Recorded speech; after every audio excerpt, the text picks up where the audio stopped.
Hello everyone, क्या हाल चाल, क्या हाल चाल, क्या हाल चाल, कैसे हो आप सब? एकदम बढ़िया हो गए। मुझे लगता है आपका एग्जाम एकदम नजदीक आ गया होगा और आप अपने रिवीजन पे रिवीजन लगातार कर रहे हो। उसी प्रोस्पेक्टस में हम लोग लास्ट मिनट रिवीजन सीरीज आपके लिए लेके आए हैं हिंदी सब्जेक्ट की। आज हम लोग 30 मिनट के अंदर क्या करने वाले हैं, 3 चैप्टर्स को खत्म करने वाले हैं। उनके एनसीईआरटी क्वेश्चंस को उठाएंगे हम। पहला चैप्टर होगा नीलकंठ, दूसरा होगा भोर और बरखा, और सेकंड लास्ट चैप्टर होगा वीर कुंवर सिंह। वीर कुंवर सिंह का नाम आप सभी लोगों ने सुना होगा। ये हमारे इतिहास में बहुत बड़ा नाम है, जिनकी चर्चा अभी हम आने वाले क्वेश्चन आंसर में करेंगे। तो स्वागत है आप सभी का पीडब्ल्यू के लिटिल चैंप्स यूट्यूब चैनल पर। आप सभी लोग तैयार हैं पढ़ने के लिए? तो शुरुआत करते हैं। आज टॉपिक्स टू बी कवर्ड में मैंने आपको बता दिया कि हम क्या क्या पढ़ने वाले हैं। एनसीईआरटी के क्वेश्चन को करेंगे। पहला पार्ट जो होगा हमारा नीलकंठ होगा, और नीलकंठ का पहला क्वेश्चन आपके सामने आ गया है। बहुत प्यारी सी कहानी है ये। नीलकंठ यानी आप समझ रहे होंगे जिसका कंठ हो नीला, यानी एक भगवान शिव जी हैं। और आपने देखा होगा जो मोर होते हैं उनका भी कंठ नीला होता है। तो उसी की एक कहानी है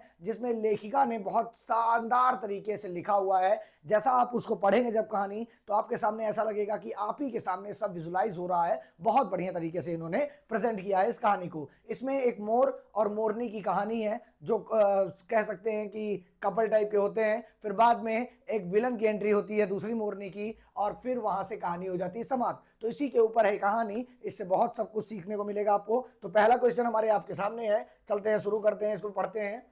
मोर और मोरनी के नाम किस आधार पर रखे गए थे? तो मोर और मोरनी के नाम, जैसे मैंने बताया कि मोर का कंठ क्या होता है, नीला होता है, तो उसका नीलकंठ नाम रख दिया। और जैसे राधा जी श्री कृष्ण की छाया बनकर हमेशा रहती थी, इसी प्रकार से जो मोरनी थी वो मोर का एकदम छाया बन के रहती थी। तो क्या हुआ, उसका नाम क्या रख दिया गया? राधा रख दिया गया। देखिए, नीलाभ ग्रीवा यानी गर्दन, जो ग्रीवा माने क्या होती है? गर्दन। नीलाभ ग्रीवा अर्थात नीली गर्दन के कारण मोर का नाम नीलकंठ रखा गया। वह मोरनी सदा उसकी छाया के समान उसके साथ रहती थी, इस कारण उसका नाम राधा रखा गया। तो यहां पर आपको क्लियर हो गया होगा कि मोर और मोरनी का नाम किस प्रकार से रखा गया है। नेक्स्ट क्वेश्चन की तरफ हम चलते हैं। जाली के बड़े घर में पहुंचने पर मोर के बच्चों का किस प्रकार स्वागत किया गया? आपको बता दें कि कहानी में हुआ यूं था कि एक दुकान पर गई जहां पर चिड़िया मार था, मतलब चिड़िया वाला ले आते थे बहुत सारे पशु पक्षी को। तो वहां पर इनको एक मिलता है मोर और मोरनी का बच्चा। तो ये क्या करते हैं, अपने घर में यानी अपने चिड़िया घर में उन दोनों को ले आते हैं। उसके बाद इनका स्वागत किस प्रकार से होता है, यानी जो तोता था वो क्या कर रहा था, कबूतर क्या कर रहे थे, खरगोश क्या कर रहे थे, इन सारी चीजों का वर्णन किया गया है। तो देखेंगे दोनों नवागंतुक यानी जो नए लोग आए हैं ने पहले से ही उस घर में रहने वाले लोगों में उस प्रकार का कौतूहल जगाया जैसे नववधु के आगमन पर परिवार में उत्सुकता और प्रसन्नता होती है। नववधु मतलब क्या होता है? नई नवेली दुल्हन।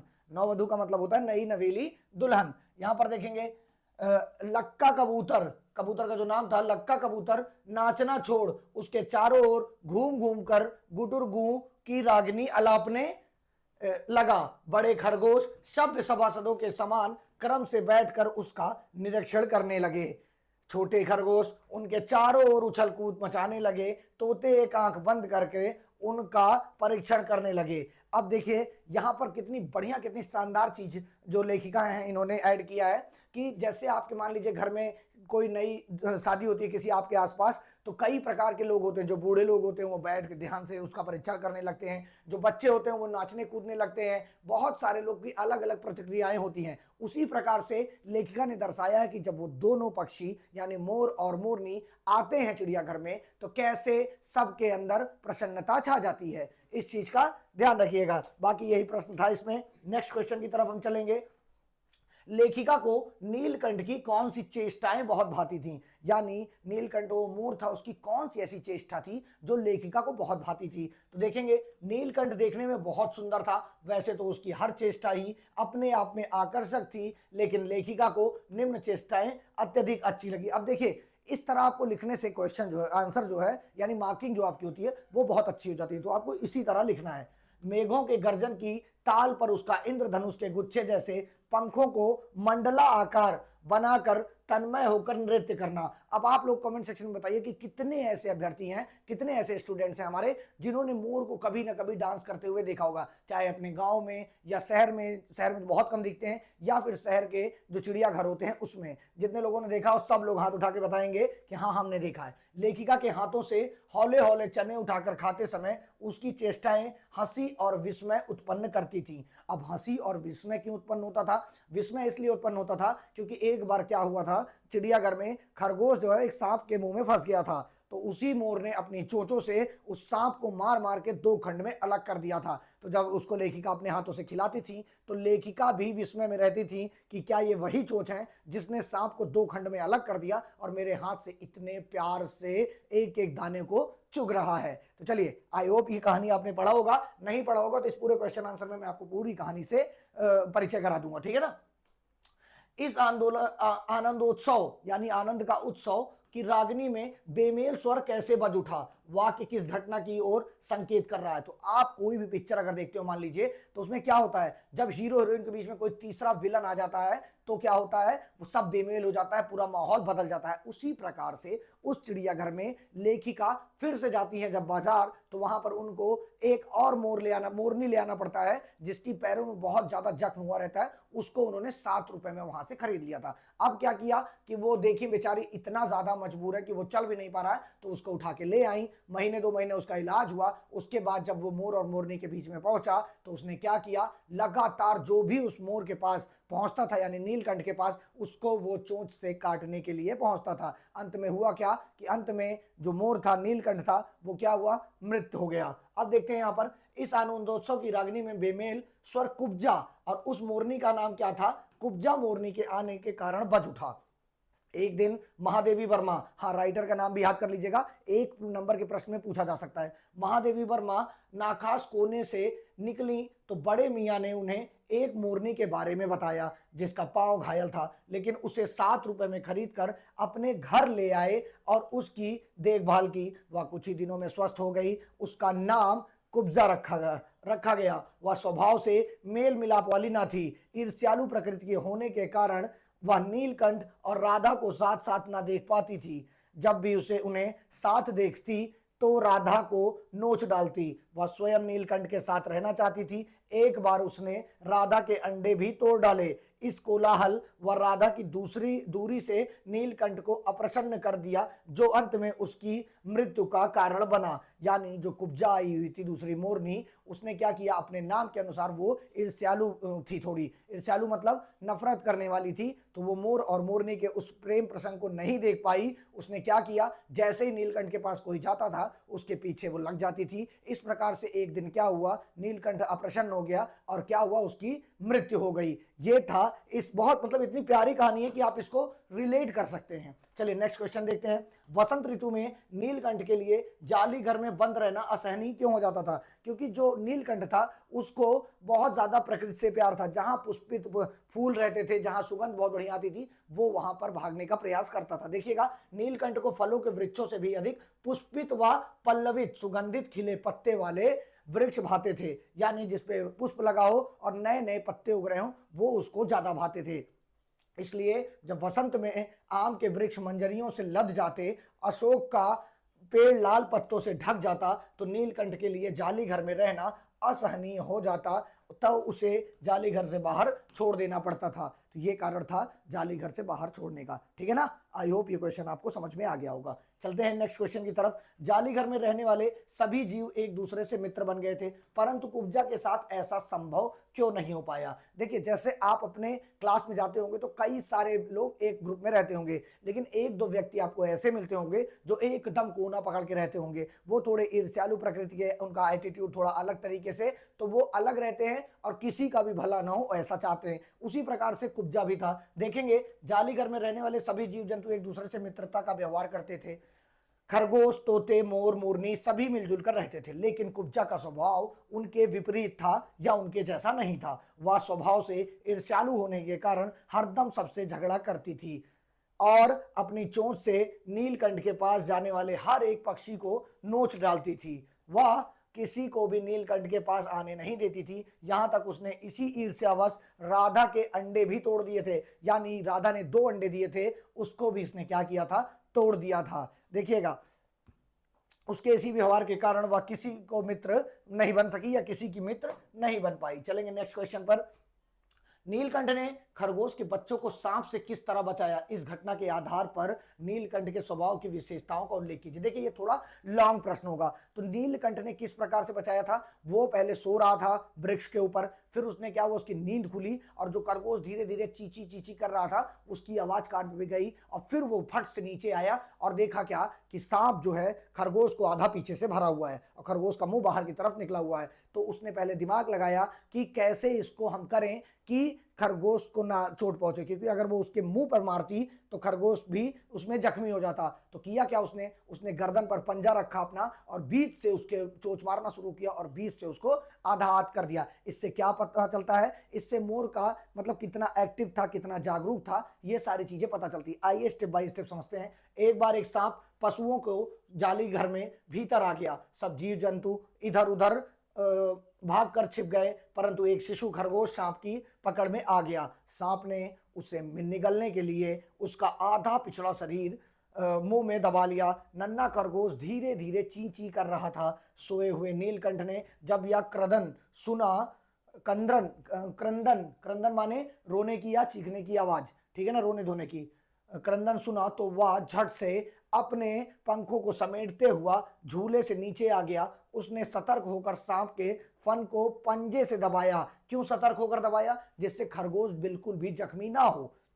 अपनी चोंच से इतने प्रहार उस पर किए कि वह अधमरा हो गया और फन की पकड़ ढीली होते ही खरगोश का बच्चा मुख से निकल आया। इस प्रकार नीलकंठ ने खरगोश के बच्चे को सांप से बचाया था। तो अगर आपको पूछता है, अब इसकी विशेषता देख लीजिए कौन कौन सी थी। तो सबसे पहले सजगता और सतर्कता, यानी बहुत ज्यादा सजग और सतर्क था। दूसरी क्या थी? बहुत साहसी था, यानी सांप से लड़ने की क्षमता उसके अंदर थी। और क्या था? सांप से लड़ने की क्षमता उसके अंदर थी। और दक्ष रक्षक था, यानी वो पूरे ग्रुप का सेनापति था एक टाइप का, और सबकी रक्षा करता था। और बहुत ज्यादा दयालु था कि कोई भी ऐसा जानवर ना मारा जाए जिसके पास अपनी ताकत उपलब्ध ना हो, ठीक है ना। तो ये सारी चीजें थी। इसको आप लिख देंगे तो एग्जाम में बहुत बेहतरीन प्रदर्शन कर पाएंगे। अब भाषा की बात देखिए। भाषा की बात से कभी कभी प्रश्न पूछ लिया जाता है, तो उससे भी आप देख लीजिएगा। अन्यथा बहुत ज्यादा इसका देखिए, रूप शब्द से कुरूप, स्वरूप शब्द से बहुरूप आदि शब्द बनते हैं। इसी प्रकार नीचे लिखे गए शब्द बनाओ, गंध, रंग, फल, ज्ञान। अब आपको ये नहीं आता तो पढ़ लेना, और आता है तो तुरंत कमेंट सेक्शन में बता देना। तो ये भाषा की बात से जो इंपॉर्टेंट क्वेश्चन होगा वो मैं आपको बताऊं। अब देखिए, संधि विग्रह में आपको बता देता हूं।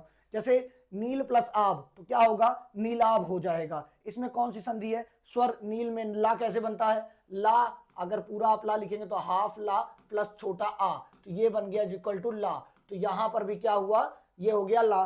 तो यहां पर क्या हो गया? दोनों स्वर हैं तो स्वर संधि हो जाएगा। इसी प्रकार से संधि विच्छेद अगर सिंहासन का करेंगे तो सिंह प्लस आसन, मेघाच्छन का करेंगे मेघ प्लस आच्छन, नवागंतुक का करेंगे नवागंतुक। तो ये इसी प्रकार से संधि विच्छेद भी आपको यहां पर बता दिए गए हैं, जिसकी क्लास हालांकि मैंने ले ली है। अब यहां पर आपका ये चैप्टर समाप्त होता है। नए चैप्टर की तरफ हम चलते हैं। भोर और बरखा, बहुत प्यारी कविता है ये, और इसका यहाँ पर प्रश्न उत्तर हम करने का प्रयास करेंगे। श्री कृष्ण के ऊपर ये पूरी कविता है, बहुत शानदार कविता, अगर आपने पढ़ी होगी तो।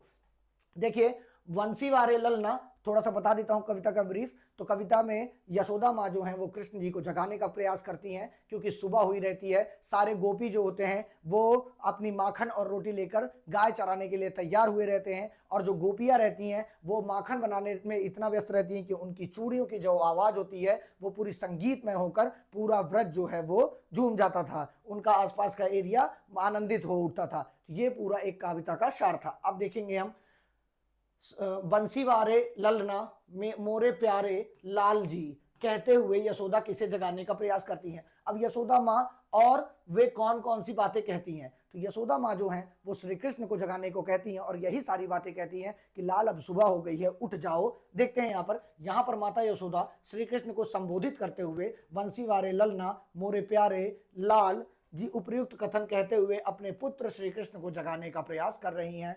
वे कहती हैं कि भोर हो चुकी है, सभी के दरवाजे खुल चुके हैं, माखन बिलोते हुए गोपियां गोपियों की चूड़ियों की खनखनाहट, जो गोपियों की चूड़ियां हैं खनखनाहट उनकी सुनाई दे रही है। देव मानो तुम्हारे दर्शन की प्रतीक्षा करते हुए मंगल गान कर रहे हैं तथा ग्वाल बाल माखन रोटी लेकर गाय चराने के लिए जाने हेतु तुम्हारा इंतजार कर रहे हैं। तो इस प्रश्न का एकदम सटीक उत्तर यही है। आप अपनी भाषा में भी एग्जाम में लिख सकते हैं, अपनी भाषा में लिखेंगे तो आपको अच्छा स्कोर मिलेगा। ठीक है ना। चलिए आगे चलते हैं हम। नीचे दी गई पंक्ति का आशय अपने शब्दों में लिखिए। तो यहां पर क्या करना है, माखन रोटी हाथ में महलीनी गाउन के रखवाले। तो क्या इस प्रस्तुत पंक्ति का क्या मतलब वही जो मैंने अभी आपको पीछे बताया था। तो ग्वाल बालों ने हाथ में माखन रोटी ले ली है और वे सभी गौवें चराने के लिए श्री कृष्ण की प्रतीक्षा में खड़े हैं। तो माखन रोटी अपने हाथ में गोपी सभी ले लिए हैं और क्या कर रहे हैं, प्रतीक्षा कर रहे हैं, श्री कृष्ण जी की प्रतीक्षा कर रहे हैं। किस लिए, गाय को चराने जाने के लिए। ठीक है ना। चलते हैं, देखते हैं पढ़े हुए पद के आधार पर व्रज की भोर का वर्णन कीजिए। व्रज में अब देखिए क्या होता था, सारे मंदिरों में गान बजने लगते थे, सभी औरतें जो हैं वो माखन मथने लगती थीं और ग्वाले जो है माखन रोटी लेकर निकल जाते थे गाय चराने के लिए। यही सारी चीजें थीं। ब्रज में भोर होते ही सभी घरों में किवाड़ खुल जाते हैं, गोपियां दही माखन बिलोने लगती हैं, उनके कंगन खनखनाने से पूरा वातावरण में मधुर संगीत गूंजने लगता है, ग्वाल बाल गाय चराने के लिए तैयार होने लगते हैं, मंदिरों में मंगल गान होने लगता है। यही इसका आंसर होगा। आगे चलते हैं। मीरा को सावन मन भावन क्यों लगने लगा। मीरा जी जो थी उनको सावन जो है मन भावन क्यों लगने लगा। आइए देखते हैं। मीरा को सावन मन भावन इसलिए लगने लगा क्योंकि सावन के महीने में वर्षा की बूंदों से श्री कृष्ण के आने की भनक अर्थात श्री कृष्ण के आने का एहसास हो जाता था। यानी वर्षा की बूंदों के साथ ऐसा लगता था मीरा जी को कि श्री कृष्ण जी आ रहे हैं। तो यहाँ पर आगे देखेंगे, साथ ही इस समय प्रकृति भी बड़ी सुहावनी होती थी। तो ये होता था, इसीलिए उनको क्या होता था, जो सावन था मन भावन था किसको, मीरा जी को। चलते हैं आगे, देखेंगे पाठ के आधार पर सावन की विशेषताएं लिखिए। अब सावन में क्या क्या होता है, देखिए हमारे घरों में क्या होता है, जब भी सावन की शुरुआत होती है आप देखेंगे मौसम एकदम बदल जाता है, बादल छा जाते हैं, हर दूसरे दिन वर्षा हो जाती है, भगवान शिव की आराधना सब करने लगते हैं। यहाँ पर क्या होता है, प्रस्तुत पद में सावन का बड़ा ही मनोहरी वर्णन किया गया है। सावन के महीने में मन भावन वर्षा हो रही है, बादल उमड़ घुमड़ कर चारों दिशाओं में फैल जाते हैं, बिजली चमकने लगती है, वर्षा की झड़ी लग जाती है, वर्षा की नन्ही नन्ही बूंदें गिरने लगती हैं, पवन भी शीतल और सुहावनी हो जाती है। सावन का महीना मीरा को श्री कृष्ण की भनक अर्थात श्री कृष्ण के आने का एहसास कराती थी। तो जब सावन आता था तो मीरा जी को लगता था कि अब हमारे श्री कृष्ण जी जो हैं वो आ जाएंगे। तो ये सारी चीजों का वर्णन हुआ था। चलते हैं नेक्स्ट क्वेश्चन पर। अब देखिए यहाँ पर मीरा भक्ति काल की प्रसिद्ध कवियत्री थी। मीरा जी जो थी वो भक्ति काल की प्रसिद्ध कवियत्री थी। अब इसमें पूछ रहा है क्वेश्चन में कि और कौन कौन थे उनके समकालीन। तो देखेंगे आप भक्ति काल के सब कवि सूरदास थे, इनकी सूर सारावली एक रचना थी। रस खान जो थे बहुत फेमस है ये भी, इनकी प्रेम वाटिका एक थी। आप आने वाले समय में आप पढ़ेंगे, जब आगे आप अगले क्लास में जाएंगे तो तुलसीदास विनय पत्रिका। तो ये सारी जो है बहुत शानदार रचनाएं हैं, जब भी जीवन में मौका मिले आप इनको जरूर पढ़िएगा। सावन वर्षा ऋतु का महीना है। वर्षा ऋतु से संबंधित दो अन्य महीनों का नाम बताइए। तो आषाढ़ और भादो, हिंदी का महीना आप लोग नहीं जानते हैं तो ये जान लीजिए, सावन का अगर कोई और महीना पूछे, नाम पूछे, तो आषाढ़ और भादो आप क्या कह सकते हैं, मेंशन कर सकते हैं, याद कर सकते हैं और लिख सकते हैं। ठीक है ना। चलिए नेक्स्ट क्वेश्चन पर चलते हैं। भाषा की बात शुरू हो गई है, इनको आप क्या करिएगा, थोड़ा सा मैं देख लेता हूं। कृष्ण को गाउन के रखवारे, कृष्ण को क्या कहा गया, गाउन के रखवाले, जिसका अर्थ है गांवों का पालन करने वाले, यानी गाय के रखवारे। तो गौवन के रखवारे शब्द के लिए एक शब्द गोपाल है। अगर पूछा गया इसको एक शब्द के लिए एक शब्द में दें तो क्या है, गौवन के रखवाने के लिए एक शब्द क्या है, गोपाल है। ध्यान रखिएगा। आगे चलते हैं। अब ये सब प्रश्न आप क्या करेंगे, आप यहां से आके आराम से देख लेंगे। अब हम यहाँ पर किसकी बात करने वाले, एक चैप्टर का नाम है वीर कुंवर सिंह। ये हमारे महान स्वतंत्रता सेनानी थे जो कि बिहार के जगदीशपुर से बिलोंग थे। जब हमारे देश पर पूरा कब्जा हो गया था अंग्रेजों को, चारों तरफ उनकी मतलब बहुत ज़्यादा फैल गई थी। उनका व्यवहार जो था, चाहे वो बिजनेस के प्रति हो या कृषियों के प्रति हो, कृषक के प्रति हो, बहुत ज़्यादा दुर्व्यवहार जब करने लगे थे, तब क्या हुआ, वीर कुंवर सिंह जी ने एक विद्रोह किया, जिसको हम लोग सभी लोग किस नाम से जानते हैं, वीर कुंवर सिंह जी ने नहीं, बहुत लोगों ने ने किया, लेकिन 1857 की क्रांति से इनका नाम जो है वो हाईलाइटेड होता है और इन्होंने बहुत बड़े स्तर पर बिहार में ही नहीं जबकि बिहार से लेकर उत्तर प्रदेश तक अपने क्रांतिकारी गतिविधियों को बढ़ावा दिया और उसी से संबंधित ये पूरा चैप्टर है। तो हम इसको देखेंगे कि कौन कौन सा क्वेश्चन है जिसमें और 1857 की क्रांति में हुआ क्या क्या था, ये भी हम समझने का इस चैप्टर से प्रयास करेंगे। ठीक है ना। तो देखिए हिंदी में हिस्ट्री का आनंद आपको उठ रहा है। देखिए वीर कुंवर सिंह के व्यक्तित्व की कौन कौन सी विशेषताएं आपको प्रभावित करती हैं। अब जानिए जिस समय क्रांति कर रहे थे ये थोड़े वृद्ध हो गए थे, लेकिन फिर भी इनके अंदर का खून खौला और ये क्या किए, क्रांति करने के लिए तैयार हो गए। तो सबसे पहले यही ऊपर से पूरे देश में इन्होंने क्रांति का माहौल बनाया, जा जाके अलग अलग जगहों पे सबको प्रेरणा दी कि हम अंग्रेजों के खिलाफ लड़ सकते हैं, खड़े हो सकते हैं। यहाँ पर देखेंगे वीर कुंवर सिंह भारतीय स्वतंत्रता संग्राम के वयोवृद्ध सिपाही थे। उनके व्यक्तित्व के निम्नलिखित विशेषताएं हैं। सबसे पहले साहस, दूसरा क्या था, उदारता। अब साहस और उदारता के अंदर देख लीजिए कुंवर सिंह का पूरा जीवन ही उनके साहसपूर्ण कार्यों से भरा था। जैसे उनके द्वारा स्वयं ही अपनी घायल भुजा को काट कर गंगा में समर्पित कर देना साहस का सबसे बड़ा अद्वितीय उदाहरण है। अब सोचिए कितने, आज हमको पिन चुभ जाती है तो हम 1 घंटे पकड़ के उसको बैठते रहते हैं कि अरे चोट लग गई, चोट लग गई। हमारे देश को आजाद करने के लिए वीर कुंवर सिंह जी ने अपने घायल हाथों को काट कर मां गंगा को समर्पित कर दिया। तो इतने बड़े साहसी थे। उदारता, उदार भी उतने ही थे। कुंवर सिंह का व्यक्तित्व तो बड़ा ही उदार था। उनकी माली हालत अच्छी ना होने के बावजूद वे निर्धनों को हमेशा सहायता करते थे। इसी उदारता के फलस्वरूप उन्होंने कई तालाबों, कुआं, स्कूल और मार्गों का निर्माण कराया। यानी उनकी फाइनेंशियल कंडीशन, हालांकि इनके पिताजी जमींदार थे लेकिन बहुत सारे विवाद थे उसमें, इसलिए ज़्यादा धन नहीं था। तब भी ये क्या करते थे, लगातार प्रयास करते थे, कुएं बनवाते थे, स्कूल बनवाते थे, तालाब खुदवाते थे, ये सारी चीज़ें करते थे। बहुत ही स्वाभिमानी थे। आखिर अगर स्वाभिमान ना होता इनके अंतर्गत, इनके अंदर, तो कैसे ये वयोवृद्ध एज में यानी वृद्ध एज में क्रांति करने को तैयार होते। देखिए कुंवर सिंह स्वाभिमानी व्यक्ति थे, या इसी बात से पता चलता है कि वयोवृद्ध होने के बाद भी उन्होंने अंग्रेजों के आगे अपने घुटने नहीं टेके और अंतिम सांस तक संघर्ष करते रहे। बहुत शानदार चैप्टर है और हिस्ट्री आप आने वाले टाइम में जब पढ़ेंगे क्लास 9, 10, 11, 12 में, तो इनके विषय में बहुत डिटेल चर्चा पाएंगे और बहुत ही शानदार इन्होंने किया था। और सांप्रदायिक सद्भाव भी इनके अंदर था। पांचवा और चौथा और अंतिम, सांप्रदायिक सद्भाव में कुंवर सिंह की गहरी आस्था थी। इसलिए इब्राहिम खां और किफायत हुसैन उनकी सेना में धर्म के आधार पर नहीं अपितु कार्य कुशलता और वीरता के कारण उच्च पद पर आसीन थे। उन्हें यहाँ हिंदुओं और मुसलमानों के सभी त्यौहार को एक साथ मिलकर मनाए जाते थे। कुंवर सिंह के बारे में आप तब सुने होंगे जब आप क्लास 6 में झांसी की रानी कविता पढ़े होंगे, तो उसमें कुंवर सिंह का भी नाम मेंशन किया गया था। अगर आपको ध्यान होगा, कितने लोगों को ध्यान है बताइएगा कमेंट सेक्शन में। ठीक है ना, चलते हैं आगे। कुंवर सिंह को बचपन में किन कामों में मजा आता था, उन्हें उन कामों से स्वतंत्रता सेनानी बनने में कुछ मदद मिली? तो बिल्कुल, बचपन में कुंवर सिंह के पिताजी जो अपनी जमीनी विवाद में, जमींदारी में फंसे हुए थे, उस विवाद में फंसे हुए थे, उस कारण उनकी शिक्षा दीक्षा जो है वो जब जगदीशपुर आए शाहाबाद से, तब उनकी शिक्षा तैयार हुई। संस्कृत, हिंदी और फारसी की इन्होंने शिक्षा भी ली, लेकिन उससे ज़्यादा इनको तलवारबाजी, घुड़सवारी, इन सब चीज़ों में मज़ा आता था और उन्हीं के कारण इनको जब क्रांति करनी पड़ी तो इनको बहुत मदद मिली। देखेंगे कुंवर सिंह को बचपन में घुड़सवारी, तलवारबाजी, कुश्ती लड़ने में मज़ा आता था।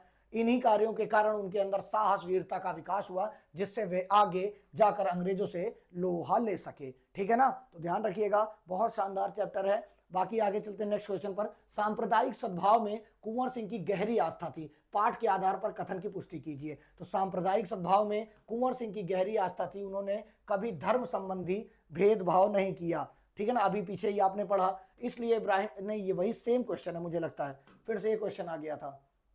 अब आगे चलते हैं नेक्स्ट क्वेश्चन पर। पाठ के किन प्रसंगों से आपको पता चलता है कि कुंवर सिंह साहसी, उदार और स्वाभिमानी व्यक्ति थे? तो जो अभी मैंने आपको जस्ट बताया, इसके पिछले बात में जो जिसमें उदार और साहसी बताया गया था, वही चीज़ आपको यहाँ पर उठाकर लिख देना था। अंग्रेजी सेना से मुकाबला करते समय उनके हाथ में गोली लग गई, जिससे जहर फैलने की आशंका थी। तब कुंवर सिंह ने तत्काल अपनी घायल भुजा को काट कर गंगा माँ को समर्पित कर दी। अब वो इलाज करते तो अंग्रेज उनको क्या करते, जेल भेज देते, और वो अगर जेल चले जाते तो क्रांति की आग जो है वो बुझ जाती, या बहुत सारे जितने लाखों लोगों का मोटिवेशन थे, उनका मोटिवेशन जो है कम हो जाता और हमारी स्वतंत्रता की लड़ाई जो है वो और भी कमजोर पड़ जाती। हालांकि यही वो क्रांति थी 1857 जिसने क्या की, स्वतंत्रता की एक भयानक चिंगारी पैदा की और जिससे हमको 1947 में जाकर स्वतंत्रता मिली। या उनके साहस का सबसे अधिक अद्वितीय उदाहरण है, उनकी सेना में हिंदू मुस्लिम दानों धर्मों के लोग थे। जनता की भलाई के लिए कुएं, धर्मशाला, पाठशाला आदि का निर्माण करवाया था। आजीवन अंग्रेजों के खिलाफ संघर्ष किया। इसी प्रकार भारतीय स्वतंत्रता संग्राम के इतिहास में कुंवर सिंह हमेशा अपने साहस, उदारता और स्वाभिमान के लिए याद किए जाएंगे। तो आपको आई होप अगर आपने चैप्टर नहीं भी पढ़ा होगा तो ये क्वेश्चन से चैप्टर क्लियर होता हुआ नजर आ रहा होगा। आमतौर पर मेले मनोरंजन, खरीद फरोख्त और मेल जोल के लिए होते थे। वीर कुंवर सिंह जी ने मेलों का उपयोग किस रूप में किया था? तो इन्होंने क्या किया था? मेलों का उपयोग किस रूप में? अपनी मीटिंग्स को करने के लिए, स्वतंत्रता संग्राम की मीटिंग को करने के लिए उपयोग किया था। सोनपुर का एक मेला बिहार का पशु के लिए बहुत बड़ा मेला है जो आपको किसी भी परीक्षा में पूछा जा सकता है। तो उसी मेला में इन्होंने क्या किया था? आयोजन किया था। आमतौर पर मेले मनोरंजन, खरीद फरोख्त और मेल जोल के लिए होते हैं, किंतु वीर कुंवर सिंह ने मेले का उपयोग अंग्रेजी शासन के विरुद्ध क्रांतिकारी गतिविधियों को संचालित करने हेतु गुप्त बैठकों के में योजनाओं को बनाने और उन्हें क्रियान्वित करने के लिए किया गया था। और ये मेला कहाँ लगा था? बिहार के सोनपुर में। और बिहार के सोनपुर में विश्व का सबसे बड़ा पशु बाजार का मेला लगता है। ठीक है ना, चलते हैं। सन 1857 के आंदोलन में भाग लेने वाले किन्हीं 4 सेनानियों के 2-2 वाक्य लिखिए। अब देखिए, आपने क्लास 6, 7th, 8th तीनों क्लास में आप पहुंच गए हैं। 8th का आप फाइनल एग्जाम देने जा रहे हैं। बहुत सारे सेनानियों के बारे में आपने हिस्ट्री में पढ़ा होगा। यहां पर मैं 4 बता दे रहा हूं, आप इन 4 से भी हट के लिख सकते हैं अपने एग्जाम में। ठीक है ना, क्योंकि सब लोग अगर इन्हीं चारों के विषय में लिखेंगे तो क्या होगा, एग्जामिनर जो है वो मार्क्स देने में कोताही कर देंगे। तो सब लोग अलग अलग लिखेंगे, बहुत अच्छा है। तो हम तात्या टोपे के बारे में देख लेते हैं। तात्या टोपे का जन्म 1814 में हुआ था। उनका पूरा नाम रघुनाथ राव पांडु यवलेकर था। जून 1858 से लेकर 1859 तक तात्या टोपे अंग्रेजों के विरुद्ध पूरी शक्ति से लड़ते रहे। अब इसके बाद मंगल पांडे के विषय में दिया गया। मंगल पांडे का जन्म 19 जुलाई 1827 को वर्तमान उत्तर प्रदेश, जो उन दिनों संयुक्त प्रांत आगरा व अवध के नाम से जाना जाता था, कि बलिया जिले में स्थित नागवा गांव में हुआ था। भारत की आजादी की पहली लड़ाई अर्थात 1857 के विद्रोह की शुरुआत मंगल पांडे से हुई थी। इन्होंने ही क्या किया था? बैरक में अपने विद्रोह किया था। जब इन लोग को यह पता लगा कि अंग्रेज जो कारतूस प्रयोग कर रहे हैं उसमें गाय का चमड़े का प्रयोग किया गया है, तब मंगल पांडे ने ही अपने बैरक में सबसे पहले क्या किया था? विद्रोह किया था। और इन्होंने ही एक मार दिया था अंग्रेज सिपाही को।